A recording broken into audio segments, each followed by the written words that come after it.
Now, I'm delighted that my guest today has been on the show before and was a very, very popular guest. Nick Buckley was one of the more high-profile victims of cancel culture a year or so ago, and he came on the show to tell us all about it. Since then, he's written a book, which is due out very shortly, called Lessons in Courage, How I Took on Cancel Culture and Won. Thank you for coming back, Nick. Can I just ask you to very briefly recap? You know, you were cancelled from a charity that you were running at the time, and this was 18 months ago now, was it? Yeah. And basically, how did you, as it were, win against it? Yeah, so it was last summer. I wrote a blog about Black Lives Matter. That went viral on Twitter. People called for my sacking from the charity I founded, and the board then capitulated through a mixture of fear and cowardice, and I was sacked. And I decided I wasn't taking it, so I mounted a fight back, and within 5 weeks I'd forced the board to resign and I took my role back. So that's the story in a nutshell. Yes, I mean, it was a lot of publicity. You had a lot of publicity. You know, you were distinguished in this charity. You had the MBE, and then just simply for having written things about at least drawing people's attention, as I understand it, to what Black Lives Matter stood for on their website. The whole article was based on their website. Yes. Defund the police, overthrow capitalism, disrupt the Western nuclear family. There was nothing I'd made up in that. I was just quoting what they were talking about on their website. And you have to give Black Lives Matter some credit. They're not hiding what they want. No. They're telling us. We just don't want to listen. Well, it's funny, particularly journalists don't want to listen, I think, because I remember, I think it was the Mail, after quite a few weeks, if not months had passed, they did this expose, which was an expose of something that you had written about and that we all saw. Yes. I mean, we could all say, do you know this is what they want? Do you know this is what they are standing for? What was it all like, though? And did it sort of take it out of you? It was horrendous. I can come across a little bit glib sometimes now when I look back at that, but believe me, it wasn't a nice thing to go through. The first week, and I've said many times, I was a beaten man. I was a wreck. My whole life had just fallen apart. I felt I was to blame. I felt I'd made a fool of myself. I'm now unemployable. I spent 20 years working in this field, helping children, and now I'm untouchable. And then when I decided I was going to fight back, then the old me started coming back. But it come back bit by bit. Yes. And I would say it took a good year for me to get over this. Even after I'd won and everybody thought I was going to be ecstatic, I was still sad because I'd lost friends on this. What was this about? And it took me a good year to get over it. Were they true friends then? Obviously not, but they felt like friends at the time. One I'd known for 15 years, one 9, one 7 years. So these weren't flash in the pan acquaintances. They capitulated because of the pressure and the fear, and they succumbed to cowardice. Yes. What they should have said was, we're not going to listen to Twitter. We know Nick, and we want Nick on our side, and together we'll beat the online mob. Because they should have known what I was like. They should have known I wouldn't take it lying down. And at least if they'd have fought back, they would have had me on their side. And I can be quite formidable sometimes. Right. It's interesting that, you know, you went through this. We've just had another very high profile case of Professor Kathleen Stock, who's been on this program. And it looks like she has come out the other side too. But I just wonder, because cancel culture is something which the majority of the public now they're aware of. But what was it like for you on a day-to-day basis? I mean, I remember speaking to Harry Miller, and he was in deep depression when, this is, you know, the guy who was done by the police simply for saying, they turned up and said, we want to check your thinking. Scary. Yes, very scary. But he said, he was very frank, and he went into a deep, deep depression, which nearly got dangerous. What about you? What was it like with you? Only the first week. The first week I was a wreck. But once I decided I wasn't having it, then the old Nick kicked in, which is someone who looked at, I've solved problems all my life, complicated problems, social problems. So once I realised I wasn't having it, all my energy and tension was right, here's the problem, how do I break it down into manageable pieces? What shall I work on, what shan't I work on? And then it became a lot easier because I had focus. A lot of it was in my hands. And at the beginning, all I was trying to do was clear my name. I wasn't trying to get the charity back. I was just trying to clear my name because I couldn't go on the rest of my life being known as Nick the Nazi. That wasn't going to get me anywhere in life. So it was about splitting everything up into bite-sized chunks and then knocking them off your list one at a time. Yes. Did you look at yourself anew? I mean, during this period, did you think, did it change you in a material way or emotional way? I think some people, for example, they have hidden reserves they didn't realise they had, things like this, or they crumble. I mean, how did it affect you? What kind of man are you now compared to before? It's definitely changed me. I'd been in a relationship for 12 years at that point, and because I went through this, that made me decide, what am I waiting for anymore? So I proposed. I get married in a couple of weeks. Oh, right. So I'm not saying it made me do that. That's the wrong thing altogether. But it made me put perspective in my life. I realised then that some of the things I was doing was not important in the grand scheme of things. I need to put my family more to the top of the list. I became a granddad during all this as well for the first time. Right. And that beginning of that relationship was slightly damaged because I was a wreck. But I've made up for that now. Now I'm a doting granddad. So it changed me for the better. Yes. So you're getting married in a few weeks from this interview? Yeah, 2.5 weeks. Oh, where are you getting married? It's only a small wedding at the local registry office, then a nice meal afterwards. And really, this is what you sort of thought, actually life is not a dress rehearsal, is basically what you're saying. Exactly. Yeah. And then when I was going through this, that's what led to the book.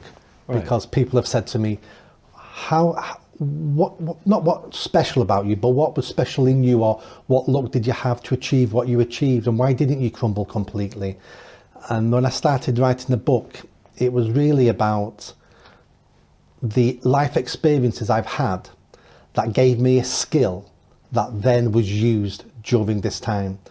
And I realised my whole life was a training programme for the fight of my life, which came last summer. Interesting that. So there's a sort of feeling of a kind of destiny about it, actually, that you're going to have to face up to something, and actually show your mettle. Absolutely. Yeah. Now, the book is called, as I said, Lessons in Courage. I mean, that's quite a heavy title to bear. Yeah. And I think there are 10 lessons, are there not, in it? 10 lessons. Are these lessons that you learnt, or are they ones, or are you saying this is what you should do to the reader? It's more of these lessons I learned in my life, and when I was at my lowest point, I needed internal reserves. I realised I had them because of those lessons I'd already learnt. Right. Hence why we've got 10 lessons in the book. I didn't want the book to be preachy. I have got no right and no experience to tell somebody else how they should gain courage, what they should do in their situation, because who am I? What I wanted was to give them examples of how you can overcome based on your own experiences, because people may have had different lessons in their life and they need to use the learning from their lessons. Do you think, though, that when you're writing a book, did you think to yourself, I'm writing this for people who are actually already courageous, or do you think they are no longer courageous? I wrote the book not to make people courageous. I wrote the book so people could see when they were being cowards. I want people to avoid cowardice. There's a difference between being courageous and avoiding cowardice. So being courageous is, this is the right thing to do. I'm going to do it, and I don't care what happens to me because this is the right thing to do. That's courageous. Avoiding cowardice is, I'm not going to go along with that, and I'm going to not do it and not tell anybody I'm not doing it because it's the right thing to do. So it's a lot more subdued. And if we can start with the baby steps, which is how to avoid cowardice, courage will come later on. It's a very difficult, tough one, though, isn't it, Nick? I mean, avoiding cowardice. For most people, what would that mean? So, for example, if they don't want to do, for example, unconscious bias training at work, does that mean, therefore, that they are cowardly for going along with it and attending? Not necessarily, not if your job's on the line, because what I don't want is martyrs. I don't want people losing their job over a silly training course. That helps nobody. But it's about when your boss says to you, hi everybody, we've got voluntary training coming up this Friday on white fragility or in conscious bias training, and it's voluntary, and you go, no, thank you. Say no, thank you, and don't do it. Don't feel you have to do it, even though it's voluntary. And let's say your boss then turns around the next week and says, it's now compulsory, and it's a week on Thursday. Well, how about thinking a week on Thursday you're phoning sick, and you may lose a day's pay. But you know, when you're fighting, you have to take some of these punches yourself, and losing a day's pay will help you feel not so much of a coward. And then maybe the next week they say, right, so many people cancelled it last week, we're running it again, and this time you all better turn up. Well, that's the time you do turn up, because you don't want to lose your job. But the fact you've spoke out against it, and the fact you didn't turn up and said you were sick, other people have noticed that. That then starts giving them a little bit of courage that I'm not the only one who thinks this is all rubbish and lunacy. And you can get courage by hearing other people do things and say things. And the more you do that, the more courage you will develop within yourself. And what we need to get away from is the silent majority being so silent, and people sitting back and saying to themselves, I don't like any of this, but I don't want to do anything about it in case I'm damaged. I'll let other people fight these battles. Now that's cowardice. I think you make, please do correct me, but I think that you do say what has happened to Britain, that we have become cowardly. Yes. And is that just something that you've observed over the past few years, or do you think we've been that way for a long time? I think it's been getting worse over decades. And I don't mean every individual in the country is a coward.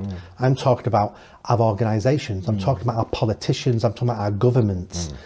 When was the last time, apart from the vaccine that we created, which we didn't create, it was private industry created the vaccine, but apart from that, what other big problems have we solved in my lifetime?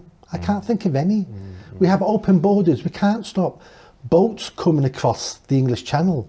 We can't stop young men stabbing each other to death in record numbers in London. There's so many problems that we can't seem to solve anything anymore. And it's not because we're stupid, and it's not because we don't have money to solve these problems, because to solve complicated problems takes courage, because you're going to upset people, you're going to uptip the apple cart. And politicians and people in organisations, it's easy to say, I want a quieter life. I don't want to risk my pension and my job. It was already broken when I turned up. So why should I be the one who stick my neck above the parapet to fix these problems when they're already here when I turned up? We need less politicians. We need more statespeople. People who do the right thing for the right reasons and don't care about the effect personally and politically on them, because they know it's the right thing to do.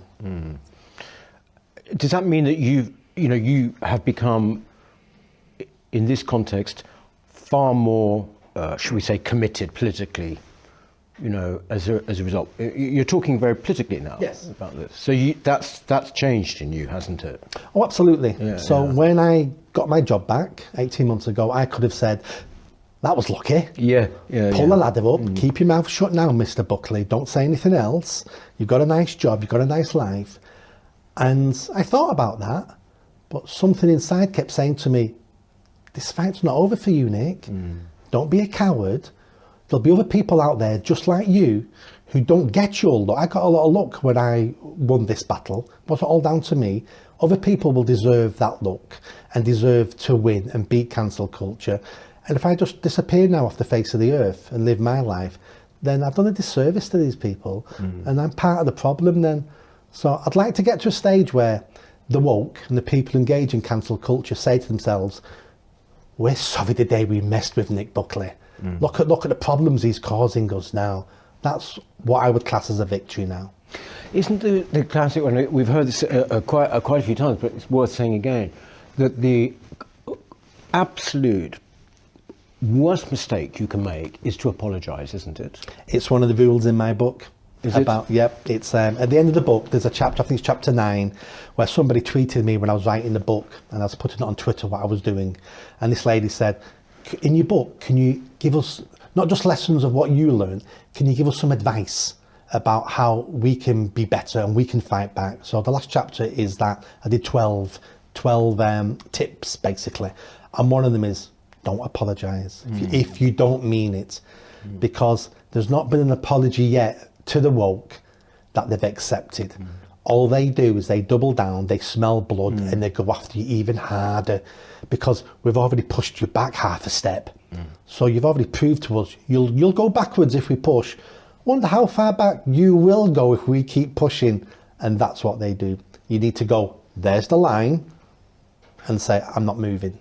Unless you've done something wrong. If you've done something wrong, the decent thing to do is go, I'm sorry about that phrase, and I didn't mean it like that, and I apologise for that, because, you know, we all can misspeak, I can misspeak. If we know we've done that, we need to apologise. Not when they've asked us, we should do it automatically. But if we're not sorry for what we've done or said, never apologise. I totally take your point there, and it's a kind of nuanced position. I can't help thinking that even when you've misspoken, these people, they're not going to say, oh, well, look, you know, this person, they've sort of said, yeah. They're going to think, like you said, double down. They're going to think, right, we've got it here, we've got them. And, you know, they will go on, because forgiveness is unknown to the woke, isn't it? Yeah. Absolutely unknown. So I think there's a bit of a problem there. But I think, isn't the crucial thing that you give 12 tips? This is for people who are not necessarily in the public eye. Yeah. This is the crucial thing, not academics, not in charities and things like this, who are facing these sorts of things on an everyday basis. Absolutely. So the first tip is start using the word no. No. We want you to do this. No. Don't explain yourself. You don't have to explain yourself to anybody. The answer is no. Second tip I give is pretend to be confident. Because there's only two types of people in this world. People who are not confident and people who pretend to be confident. Because that's all that exists. So if you start looking like and talking as if you're a confident person, then you do start developing a little bit of confidence yourself. And then you won't be picked on, you won't be bullied because you look confident. Act now. Stop putting things off. So if things need to be done, things need to be said, then do it now, because when you do it now, there's things off your list. You feel better about it, and that develops confidence as well. So there's all these simple things we can do. Body language, you know, when you walk into the room with your head up. Look people in the eye. You've got nothing to hide. You're not inferior to anybody. All these things will develop that persona about you, and then you will feel better about yourself. And then you're more likely then to do the things you know you should be doing. Yes. This has got a slight sort of feel of Jordan Peterson about it too, you know, and sort of, and I mean that in a complimentary way. This idea that somehow take responsibility, you know, take responsibility actually for what you have done or said, and don't, you know, basically be a coward, essentially. Don't forget, this has been my career for 2 decades. Right. So I've spoken to tens of thousands of young people on the streets, in police stations, and everything I'm talking about now is what I've developed over those 2 decades. So saying to young people, is this the life you want? Because this life you're going to get. Take some responsibility. It wasn't the police's fault they arrested you for having cannabis in your pocket. You put that cannabis in your pocket. Don't blame the police that they're picking on you. Or why haven't you got a job? It's not that immigrants take all the jobs, mate. It's because you don't go to bed till 4 o'clock in the morning because you're playing video games and you've got no education. You can't read, can't write. You've got a criminal record. But we can help you get a job, but you need to want one. Do you want one? Do you want a better life? So this has been my career for 2 decades. Yes. But now that you're becoming more political, it's right to say, really, Nick, you're becoming more political. Yes. You will actually, I mean, you stood, didn't you, for the recent local elections, for the mayoralty in Manchester, didn't you? Greater Manchester, Reclaim Party. And somehow this has got to be put into a political message now, hasn't it? Now, you seem very, very clear about it. But then when you do stand, you will, as you probably found out with Manchester, there is a whole range of people like this ranged against you, basically saying why everything is wrong that you're saying. Yeah. It's a different game, isn't it? Yeah, it's the political game. Yeah. You're up against career politicians who have spin doctors, who know, what do I know about politics? Hardly anything compared to politicians. But again, it goes back to what I say, life's unfair. So it's unfair that people have got a better advantage than me in politics. But that doesn't mean I don't try. That doesn't mean I give up. That doesn't mean I say it's not worth doing. No. Because I'm standing up, I'm saying what I believe, so there's no party line. This is what I want to do and this is what I want to achieve. And if you like the sound of this, then vote for me. Yeah. And that's called democracy. Yeah. Doesn't mean I'm right. The people may hear what I want to do and what I'm saying and go, no, we've moved away from that, Nick. That's old fashioned. Nobody wants to go back to that and personal responsibility. And if that's what the public tell me, well, that's their right to tell me, and then they won't get it. I want to leave these decisions to the people because I know what I'm saying resonates with the British public. But if I'm wrong, I won't get elected. I think that's a very good point, because you say, people say, oh, we don't want to go back to that. And most politicians will then just make sure to sort of tailor their message around that. Whereas, in fact, to quote Thatcher, for example, you say, nope, this is what we've got. I refuse to accept decline, for example, in her case, whatever your feelings about Thatcher. In other words, a conviction politician. Really. Statesperson. Yeah, a statesperson. I've only seen two statespeople in my lifetime. One was Margaret Thatcher, who said, this is my vision, this is where I want to go to, and if you don't like it, don't vote me in, because I'm not bending. And the other one, who I would never vote for, was Jeremy Corbyn. Right. This is my vision, this is where I want to take the country, and if you don't like it, don't vote for me. At that time, people didn't vote for him because they didn't like it. But at least he told the truth. At least he had a vision for the country, something new, something different. Everybody in between has managed the country through public opinion. Here's a great policy. Leak it to the Daily Mail. See what the people say. Oh, they don't like it, put it in a bin. Well, if you think that's a good policy to improve the lives of the people in the country, then you need to implement it if you think that's the best policy. And we don't do that because all politicians want is to be re-elected again. Yeah. So it's always this 4 or 5 year cycle. Don't want to upset anybody. I want to do whatever all the pink and fluffy stuff will do. But the real hard problem solving, nobody wants to do anymore because it upsets some people. But how else are we going to improve the country? How have we got hundreds of young people being stabbed to death in London? And we've got to a stage now where it hardly makes the news. No one talks about it. I want to pull my hair out, but what needs to be done, the politicians are too scared to do. Politicians and I'd say institutions, say for example like the police, increasingly, there's this sort of one is just after a while exasperated with this kind of we can't really do that, we can't really do this. You sort of think, oh, this is like the 1970s again. Another thing you're involved with actually, and I heard you talking about this because we were both on a panel recently, the Battle of Ideas, was about how people, this is not exactly, I don't think this is in your book, Nick, but it's how people can respond to the kind of woke attack. In particular, this was about as consumers, was it not? Yeah. This is something that you started Go Woke, Go Broke, right? Yes. Can you tell us about that? Yeah, so the idea came from when I was writing the book, because I mention it in the book. I give a load of ideas of how somebody needs to push back on all these issues. And I give examples of how we can push back at universities, how we can push back at all these organisations. And one of them was corporate companies. How do we push back against Ben & Jerry's ice cream? And I came up with this idea. And then I sent the book off to publishers and forgot about it. And then one day I thought, again, why am I telling other people what they need to do to push back? I should be doing some of this myself. So I thought I'll take that one idea.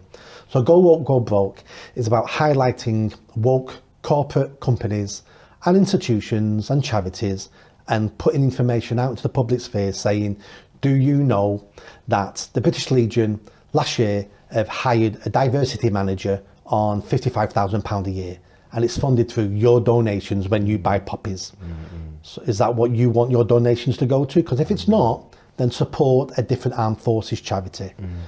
Ben & Jerry's ice cream. So they're lecturing the British government all the time on immigration and illegal immigration and what we should do.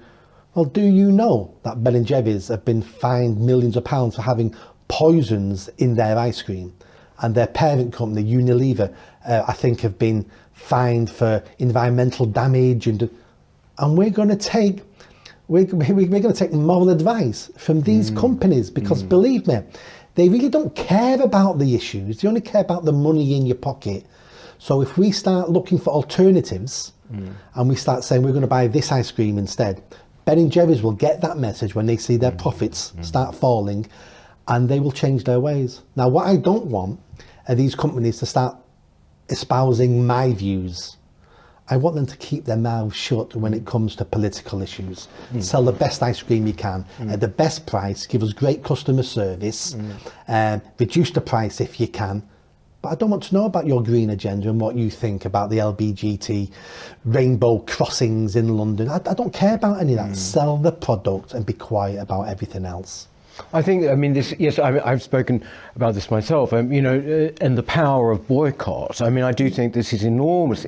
People don't quite realise how much power they have in this way. In the pound in the pocket. Yeah, but also it goes, does it not, for our public institutions? I mean, a classic one being the National Trust. People now, they have actually lost a lot of members. People saying, well, actually, or increasingly people taking out charities out of their wills, things like legacies and trusts. And it goes on and on and on. But I think that this is surely one way. Companies, institutions, they should do what they're meant to be doing, and they shouldn't be doing this. But do you think that there's this, I've been looking at these John Lewis ads recently, the one with the kids. Yeah. This was for their financial services. And I just felt ghastly to even look at. I don't know. And it came seriously unstuck, didn't it? And I think they've withdrawn it. Yep. And again, their most recent Christmas one, just an absolute woke fest. And I just sort of think, I wonder whether they just sort of think, oh, well, we've got the likes of him anyway, like a family that's been to John Lewis for years, generations, right?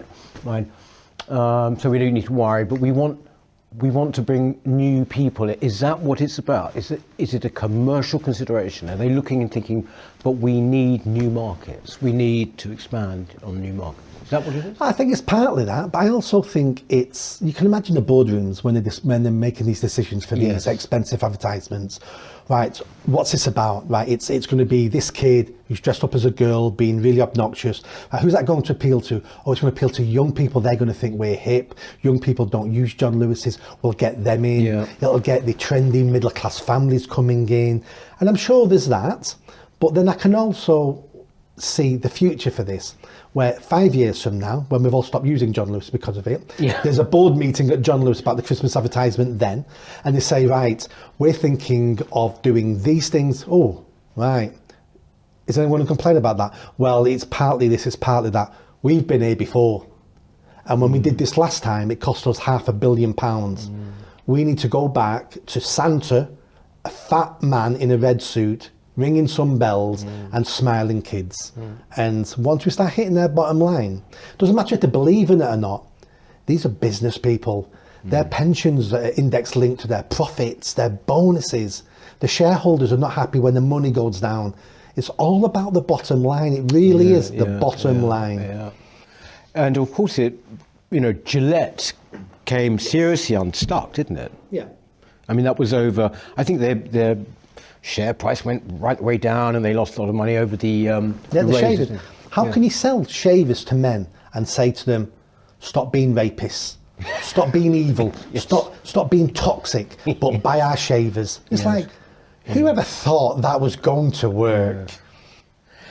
That is all part and parcel of the same thing, really, isn't it, Nick? It's like, basically, you're saying, don't be cowardly, but at the same time, realise how much power you have. Really. Be a ninja, not a whinger. So stop sitting there complaining about how the country's falling apart and how you're ashamed of these institutions and how you're ashamed that we've not got the D-Day spirit anymore. Well, don't complain about it if you're doing nothing about it. Yes. So be a ninja, and what I mean by ninja is fight back sneakily, because we don't want you getting in trouble and being a martyr. So be a ninja, not a whinger. I think you've given us our title for this interview. Thank you very, very much. Now, the book is out. Do you have a date? 30th of November. 30th of November. It can be pre-ordered now on Amazon. Okay. Lessons Encouraged, Nick Buckley. Thank you very, very much indeed. Thank you. And we'll see you very soon, I'm sure, again next year.